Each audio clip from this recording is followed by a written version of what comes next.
Hello friends, आइए रंगों को समझें।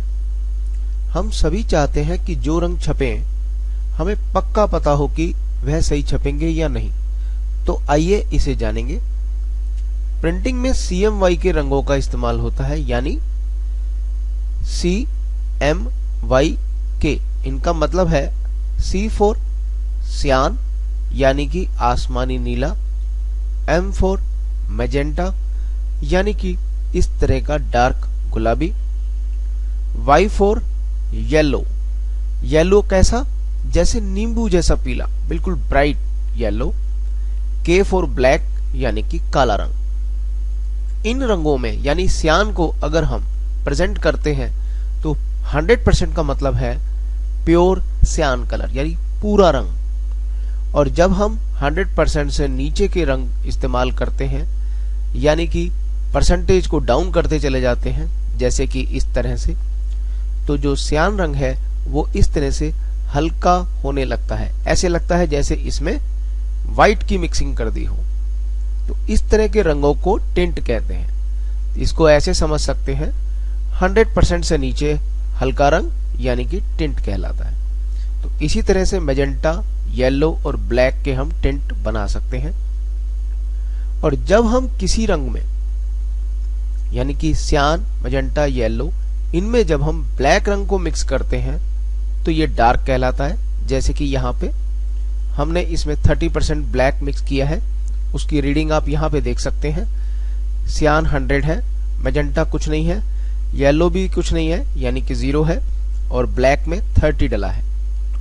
इसको कहेंगे, इस रंग में सियान 100 है और ब्लैक 30 है।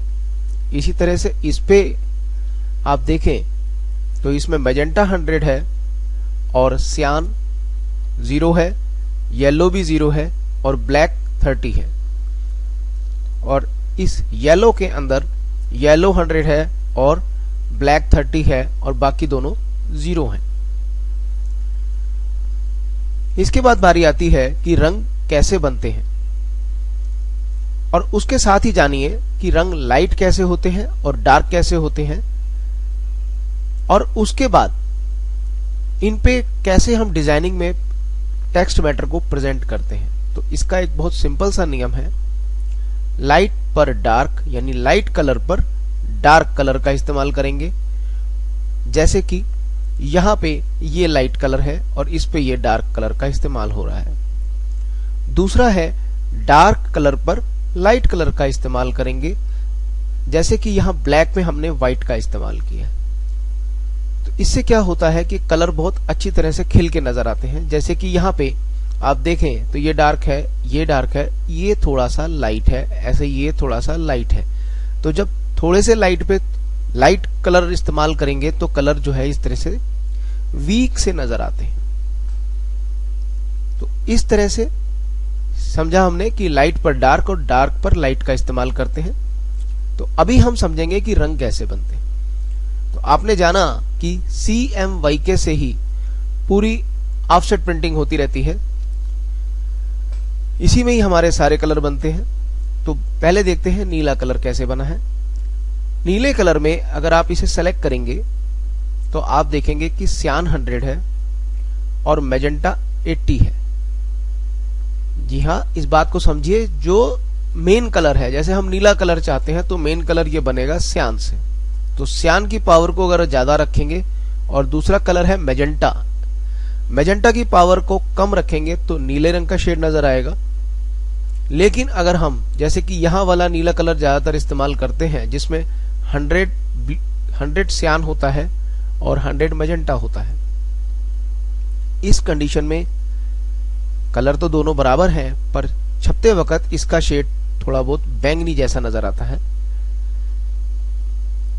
जब दोनों कलर बराबर होते हैं 100 तो जो भी कलर प्रिंटिंग में तेज चल गया, जैसे सपोज छपाई करते वक्त हमारा इसमें मैजेंटा कलर तेज चल गया, तो क्या होगा, इसका शेड थोड़ा सा पर्पल की तरफ ज्यादा हो जाएगा। और अगर सियान कलर तेज चल गया तो इसका जो शेड है वो नीले की तरफ ज्यादा हो जाएगा। तो उसको बचाने के लिए अगर हम चाहते हैं कि नहीं जी हमारा तो नीला ही छपे और छपते वक्त कोई परेशानी हमें ना आए और वो जो शेड है वो नीला ही दिखाई दे, तो उस कंडीशन में आप क्या करिए, मैजेंटा को थोड़ा सा कम कर दीजिए। जैसे इसमें मैजेंटा 80 किया हुआ है, इसीलिए हमने इसको नीले रूप में दिखाया हुआ है और इसको बैंगनी रूप में दिखाया हुआ है। तो अब इनके शेड अगर हम कम करते चले जाते हैं तो देखिए कैसे रंग बनते हैं। ब्लू ब्राइट, इसमें सियान की पावर पूरी 100% रखी है, लेकिन मैजेंटा की पावर को और कम कर दिया, यानी कि 60 कर दिया, तो ब्लू इस तरह का ब्राइट बनने लगा। नीला हल्का, इसमें हमने क्या किया कि सियान 80 कर दिया, यानी सियान की पूरी पावर का इस्तेमाल नहीं किया, उसको लाइट कर दिया है, और मैजेंटा को और भी लाइट यानी कि 50 कर दिया है। तो इसमें क्या हुआ, सियान की पावर इन दोनों में ज्यादा है और मैजेंटा की पावर कम होने से शेड ब्लू की तरफ ही है, लेकिन ओवरऑल लाइट हो गया है। अब आता है नीला डार्क करना। तो इसमें 100% सियान, 100% मैजेंटा नहीं रखा हमने रखा मैजेंटा 80, यही वाला नीला, और इसमें 30% ब्लैक कर दिया है। तो ये रंग इस तरह का नीला डार्क हो गया है। इसी तरह से अगर हमें पर्पल यानी बैंगनी रंगों के शेड बनाने हैं तो यहां पे हमने इसका बिल्कुल उल्टा किया है। यहां पे देखिए सियान की पावर 80 है और मैजेंटा की पावर 100 है, यानी यहां पे हमने मैजेंटा की पावर को बढ़ा दिया है और सियान की पावर उससे कम होने से जो शेड है वो पर्पल की तरफ ज्यादा हो गया है। तो इस तरह से पर्पल कलर बन जाएगा। ऐसे ही बैंगनी हल्का यानी पर्पल को लाइट करने के लिए आप मैजेंटा की पावर को ज्यादा रखेंगे, भले ही 100 से कम रख लीजिए, लेकिन सियान की पावर को मैजेंटा की पावर से कम ही रखेंगे, उसकी परसेंटेज को उससे कम रखेंगे। जैसे यहाँ पे सियान को 50 और मैजेंटा को 80 किया तो ये पर्पल लाइट बन गया। डार्क करने के लिए 30% ब्लैक का इस्तेमाल किया और बिल्कुल पर्पल में डार्क नजर आए, इसीलिए सियान की पावर को मैजेंटा की पावर से कम कर दिया। तो आप समझ रहे होंगे कि इस तरह से रंग बनने शुरू हो जाते हैं। ऐसे ही लाल में 100% मैजेंटा, 100% येलो होता है। तो ये दो रंगों से लाल रंग बन गया। और देखिए इसमें एक की पावर अगर कम कर देंगे, यानी मैजेंटा की पावर यहाँ पे कम कर दी हमने और येलो की पावर को ज्यादा रखा, तो ये शेड ऑरेंज की तरफ आ गया। इसी तरह से लाल को ब्राइट करना हो तो यहाँ मैजेंटा की पावर तो हमने 100% रखी है, लेकिन येलो की पावर को 60% कर दिया, तो ये रेड की तरफ यानी रेडिश की तरफ शेड बन गया। और इसका उल्टा कर दें, येलो की पावर को 100 कर दें और मैजेंटा की पावर को 60 कर दें, तो आपका जो कलर शेड है वो ऑरेंज की तरफ बन गया और ब्राइट ऑरेंज हो गया। इसी तरह से येलो में आपने 100 रखा लेकिन मैजेंटा की पावर बहुत कम यानी 20 रख दी, तो ये गोल्डन येलो बन गया। इस तरह का नींबू जैसा पीला नहीं, इस तरह का गोल्डन येलो। तो आप ये भी समझ सकते हैं कि गोल्डन येलो बनाने के लिए बस हल्का सा मैजेंटा का टच डालिए तो आपका शेड इस तरह से बन जाएगा। रेड को लाइट करने के लिए मैजेंटा की पावर को तो ज्यादा रखा है, लेकिन येलो की पावर को उससे भी कम रख दिया, पर दोनों ही 100% से कम हो गए, तो ये हल्के कलर बन गए। और डार्क कलर करने के लिए दोनों येलो और मैजेंटा 100% है, लेकिन ब्लैक को 30% कर दिया। तो इस तरह से आप देखिए कि कोई भी रंग जब दो रंगों से बनता है तो उसमें किसी भी एक रंग की पावर को कम करने से उनके शेड में इस तरह से परिवर्तन आ जाते हैं। अब बहुत सिंपल है, इस चीज को एक एक्सरसाइज के रूप में लेते हैं कि मान लीजिए हमें हरा जो बनाना है, तीखा हरा नहीं पैरेट ग्रीन बनाना है, तो पैरेट ग्रीन बनाने के लिए हमें, अगर मैं आपसे पूछता हूं कि आप अब क्या समझे अभी तक कलर के बारे में, तो कैसे समझेंगे कि पैरेट ग्रीन कैसे बनेगा? तो पैरेट ग्रीन में कौन सा शेड सबसे तेज होगा? येलो। जी हाँ, येलो अगर तेज होगा और सियान उससे कम होगा तो इस तरह से पैरेट शेड बनने शुरू हो जाएंगे। अब इसका उल्टा कर देते हैं तो रंगों के अंदर नीली आभा ज्यादा हो जाएगी, जैसे कि इसमें हो रहा है। इसमें येलो की पावर कम है और सियान की पावर तेज है। तो इस तरह से रंगों की मिक्सिंग करके हम CMYK से रंग बनाते हैं।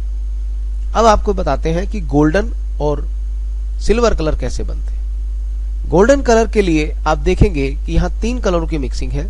सियान 20, उससे तेज मैजेंटा को 30 कर दिया है, और उससे भी तेज जो येलो है, जी हाँ यहाँ पे येलो है, येलो को 60 कर दिया है। तो इस तरह का गोल्डन शेड बन जाएगा, जिसमें कि मैजेंटा की पावर कंट्रोल कर रही है। अब इस कलर को छपते वक्त अगर मशीन पे येलो कलर तेज चल गया तो इसका शेड कुछ कुछ ऐसा हो जाएगा, ब्राइट हो जाएगा। तो हम चाहते हैं कि येलो तेज ही चले, तो इसलिए इस कलर में हमने येलो की पावर को 70 कर दिया है। तो ये गोल्डन ब्राइट हो गया है, यानी इसमें येलो की पावर तेज हो गई है। तो आप इस तरह से एक्सपेरिमेंट तो कर सकते हैं, लेकिन क्योंकि हमने अनुभव से ये कलर कई बार छापा है, तो ये सबसे पावरफुल कलर होता है इस तरह का, जिसमें 70 हमने येलो रखा है, बाकी को सियान को 20 और मैजेंटा को 30 रखा है। अब आता है सिल्वर कलर। सिल्वर कलर दो तरह से बनता है। एक तो सिंपल ब्लैक की शेड का इस्तेमाल कर लीजिए, इसमें 20% ब्लैक इस्तेमाल किया है। इस कलर का यह फायदा है कि ये छपने में कोई भी परेशानी खड़ी नहीं करता है। लेकिन जब हम 3 कलर का इस्तेमाल करते हैं, जैसे हमने गोल्डन में किया, तो उसमें क्या करना होगा, सियान की पावर 20, मैजेंटा की पावर 10 और येलो की पावर 10 करने से ये जो कलर है सिल्वर शेड तो बनेगा। और सिल्वर शेड में सियान ज्यादा होने से इसका जो रुझान है या जो शेड है वो सियान की तरफ यानी ब्लू की तरफ ज्यादा रहेगा। पर क्योंकि 10-10% का डिफरेंस है, मशीन यानी ऑफसेट मशीन पे जब ये छप रहा होगा, हमने तो कलर ठीक डाल दिए, पर कभी कभी मशीन में हम चाहते हैं हमारे पूरे डिजाइन में येलो कलर की आभा ज्यादा है, तो उसको अच्छी तरह से लाने के लिए प्रिंटिंग मशीन में येलो कलर को और तेज चला दिया जाता है। तो जब वो तेज चलता है तो यहाँ पे शेड में परिवर्तन आने शुरू हो जाते हैं। तो जो हम यहाँ देख रहे हैं वो प्रिंटिंग में नहीं आ पाता है। तो उसका तरीका या तो ये है कि आप पहले पूरे डिजाइन को ऑब्जर्व करें और उसमें किस शेड का ज्यादा रुझान है उस हिसाब से इन कलरों को थोड़ा बहुत 19-20 करके बनाएं। और अगर आप सुरक्षित कलर चाहते हैं तो आप इस तरह से सिर्फ ब्लैक का इस्तेमाल करें, तब इनमें परिवर्तन नहीं आएगा। तो देखिए परिवर्तन कैसे आता है। थोड़ा सा भी शेड हमने इसका बदला, जैसे कि ये 20 सियान है, अब मैजेंटा मान लीजिए छपते वक्त 5% फालतू छप गया, तो देखिए जो कलर ये नीली आभा में था वो कलर अब थोड़ा सा इस तरह के ग्रे आभा में चला गया,